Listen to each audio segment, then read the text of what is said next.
Mobile তো সবাই ওখানে বসে বসে বাইরে তোমার ধান্দা হচ্ছে, পানি হচ্ছে, ঠিকাদারি কে পাবে তা ঠিক হচ্ছে, কাটমানি খাওয়া হচ্ছে, তোলা হচ্ছে ওখানে বসে বসে। দেখুন জঙ্গি মঙ্গি সব আছে, অসুবিধা নেই। পশ্চিমবঙ্গের জেলখানাগুলো যে হাল না, তাতে যদি টাকা দেওয়া যায়,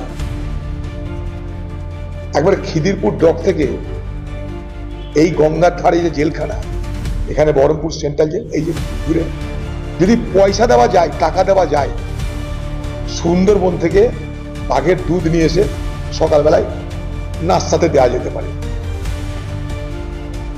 এতটাই সেখানটাই দুর্নীতির খবর আছে। এখানে সব হয়। মোবাইল তো তুচ্ছ ঘটনা, এগুলো বলা মানে চোররা হাসবে।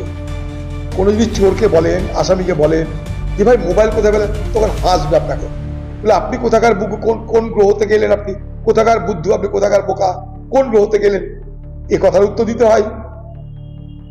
আরে প্রশাসন দিয়ে যাবে মোবাইল। আপনারা জানেন একটা সময় আমাকে খুন করাতে জেলের মধ্যে বন্দি এক আসামিকে বাইরের অফিসার, পুলিশ অফিসার ফোন করে যোগাযোগ করে পরিকল্পনা করতে, কি করে অদিচ্যদিকে খুন করা যাবে। এত বড় আমি অভিযোগ করলাম, খুব স্বাভাবিক, এটা তো হওয়া উচিত। আমি বলবো ভারতবর্ষের কোথাও জাল ওষুধ যেন না পায়, কারণ মানুষ পয়সা দিয়ে জাল ওষুধ কিনে নিজের জীবনকে বিপদের মধ্যে ফেলে দেওয়ার যে পরিস্থিতি তৈরি করে, সেটা মানুষ অজান্তে করে, অজ্ঞানতায় করে।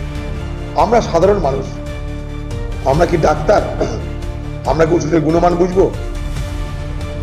আজকে সেই জায়গায় জীবন মৃত্যুর খেলা চলছে এখানটায়।